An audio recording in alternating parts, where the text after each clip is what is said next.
देखिए, फ्रीक्वेंसी एक normal frequency जो हर व्यक्ति नौ दिन में 6 से 8 बार पेशाब के लिए जाता है।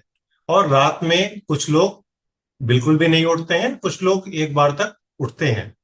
तो अगर आपकी यूजुअल जो आपकी हैबिट है उसके बियॉन्ड अगर आपको उससे ज्यादा जाना पड़ रहा है, 10 या उससे ज्यादा बार दिन में जा रहे हैं, या फिर रात में आप कई बार उठ रहे हैं, 2 बार या 3 बार, और उससे आपकी नींद खराब हो रही है, आपकी क्वालिटी ऑफ लाइफ इंपैक्ट हो रही है, तो हम इसे फ्रीक्वेंट यूरिनेशन कहते हैं। अर्थात यूरिन की फ्रीक्वेंसी नॉर्मल से ज्यादा हो गई है। एडल्ट में सबसे इंपॉर्टेंट कारण जो हो सकता है महिलाओं में, वो है यूरिनरी ट्रैक्ट इन्फेक्शन। यूटीआई महिलाओं में ज्यादा कॉमन है कंपेयर टू पुरुषों में। हालांकि पुरुषों में भी यूरिनरी इन्फेक्शन हो सकता है। एक कंडीशन जो महिलाओं और पुरुषों दोनों में हो सकती है वो है डायबिटीज। डायबिटीज की कंडीशन में आपको प्यास भी ज्यादा लगती है और यूरिन की फ्रीक्वेंसी भी बढ़ जाती है। नॉर्मली 40 से 45 साल की उम्र के बाद पुरुषों में प्रोस्टेटिक एनलार्जमेंट यानी बिनाइन प्रोस्टेटिक हाइपरप्लेजिया एक कंडीशन होती है, जिससे प्रोस्टेट साइज बढ़ने से यूरिन की फ्रीक्वेंसी बढ़ सकती है। इसके अलावा एक कंडीशन होती है over active bladder. Over active bladder ऐसी कंडीशन है जो एज के किसी भी पड़ाव पे हो सकती है। बहुत यंग से लेकर के बहुत ओल्ड लोगों को भी ये प्रॉब्लम देखने को मिल सकती है।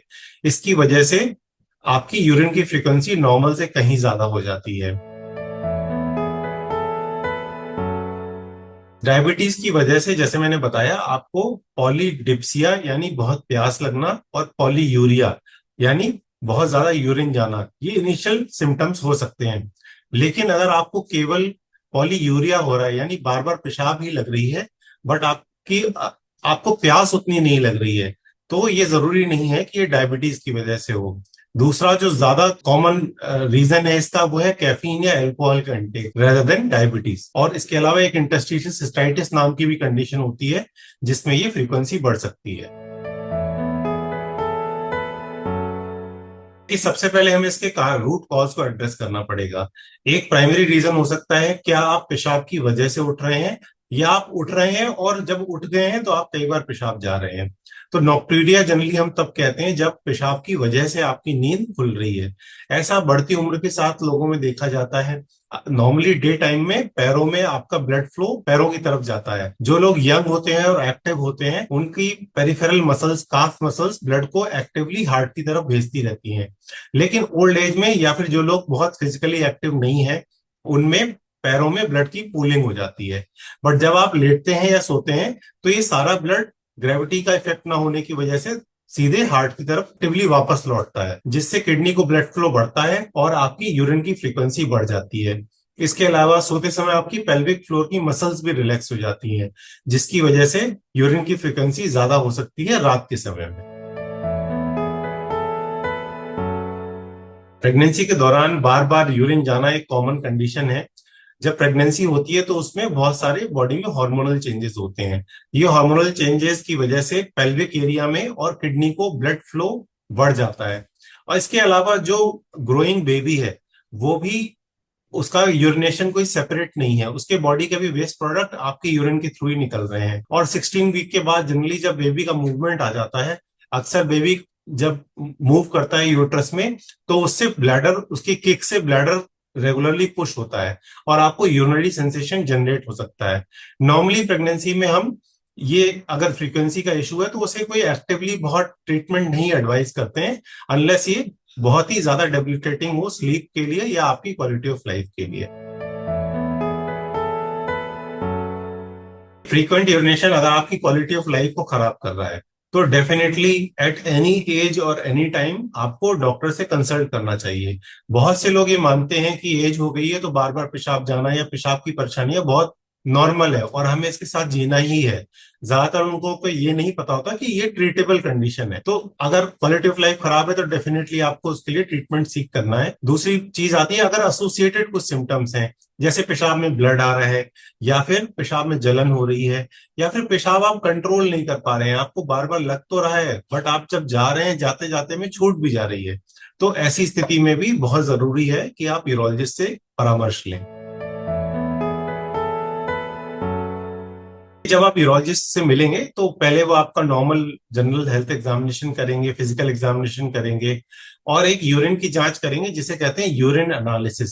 ये यूरिन एनालिसिस काफी कुछ बता देती है, कोई इन्फेक्शन तो नहीं है, कोई प्रोटीन का लॉस हो रहा है क्या, यूरिन में शुगर जा रहा है, ग्लूकोज जा रहा है, या कोई कीटोन बॉडीज या एडिशनल कुछ बैक्टीरियल इन्फेक्शन है। ये काफी चीजें यूरिन एनालिसिस से पता चल जाती हैं। एक बेसिक अल्ट्रासाउंड का टेस्ट होता है जिसे कहते हैं अल्ट्रासाउंड KUB, यानी किडनी यूरेटर ब्लैडर के एरिया का अल्ट्रासाउंड।